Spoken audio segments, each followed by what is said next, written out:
I was on a motorcycle ride with 30 other riders. We were riding from San Diego to New York City. We got to Dodge City, Kansas. We had gone 1,500 miles, and all of a sudden I see a new rider had joined us. I'd never seen this guy before. So I asked Rob, I said, where did he come from? He said, we were filling up our tanks at the gas station, and we saw Yermo there. He's filling up his motorcycle.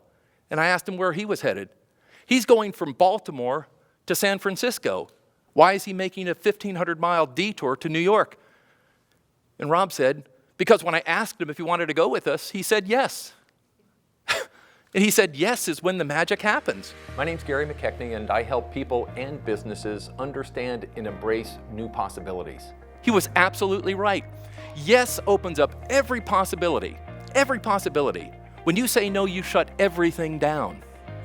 So you have to think about that in your personal life, but also think about it in relationship to your team. Are you giving your team members reasons enough to say yes? Because once you do, you're going to be amazed at what they can create.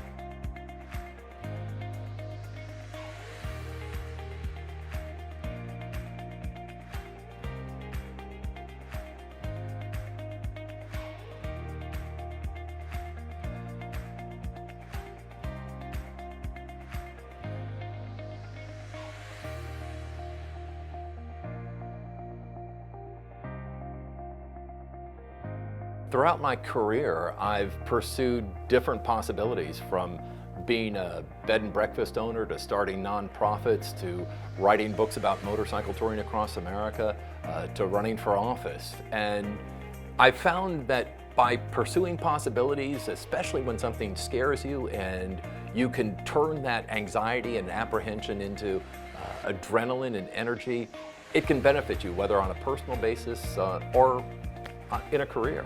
I got a call from the manager of an Orlando shopping mall. She wanted to talk to me about creating some ads. And I thought, great. And then she tells me what the ads are for. They're going to go inside the ladies' bathroom stall doors. Her idea is that when they went inside, closed the door, and sat down, they'd be a captive audience. And with nothing else to do, with almost nothing else to do, they'd have to read my ad. She's excited about this. For me, the room is starting to spin. I wanted to be an author, and now she had reduced me to ladies' bathroom stall writer. But I was a professional about it. I was a professional. I created some pretty good ads. One of them said, didn't mean to catch you with your pants down, but did you know there's a sale at Sears? You know, it's a pretty good ad, but it was a pretty bad road I was on. Every phase of my life has been a transition, so I've been speaking for nearly 40 years to different types of groups, and it's always about possibilities and about change and about being able to go from one part of your life to the next and not fearing that, and using that fear and anxiety more as a power source. The road wasn't lining up with what I wanted for my life. I had to change directions. I had to shift gears.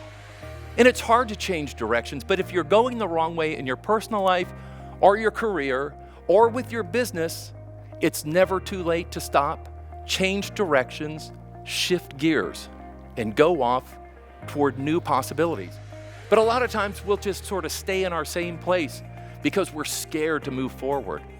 We'll say, we'll start to make excuses. We'll say, I don't have the training, I don't have the education, I don't have the funds. Sometimes people say, I'm just too old. There are new ways of thinking, new ways to look at possibilities. And once you realize that it's okay to change, that you can shift gears and go in a new direction, all of a sudden, the team is energized because they can see new revenue streams, they can see new outcomes, they can see new ways of tackling a problem. And all of that leads to a bottom line increase. But I'll tell you something, when you start to challenge yourself, all of a sudden, you elevate yourself. Remember that first job I had? That job I told you about? The bathroom stall writer? Well, a few months later, I'm on a motorcycle. I'm riding across Montana. I'm looking through the windshield down at the road ahead. I'm looking at the big sky overhead. And as I'm riding along, I'm thinking, I wonder what I'd be doing right now if I were back home at work. And then all of a sudden, it struck me. I was at work. I was writing a book about touring America on a motorcycle.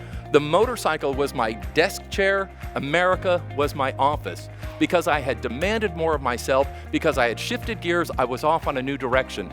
And as I'm looking down the road ahead, here's what I saw. I saw a road that every one of us is on. It's a one-way trip. We're all headed in the same direction. And at the end of the road, you know what you're going to find? You're going to find millions of people who all want the same thing. They all want more time.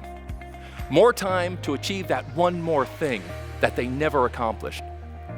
One more painting they'd like to paint, one more place they'd like to visit, one more person they want to call and say, I love you. That's what they want. And you've got that time. Every one of us here has that gift of time. So think about that place you want to go, that promotion you want to get, that business you want to start, that person you want to call. You have that precious gift of time, and it's up to you what you do with it.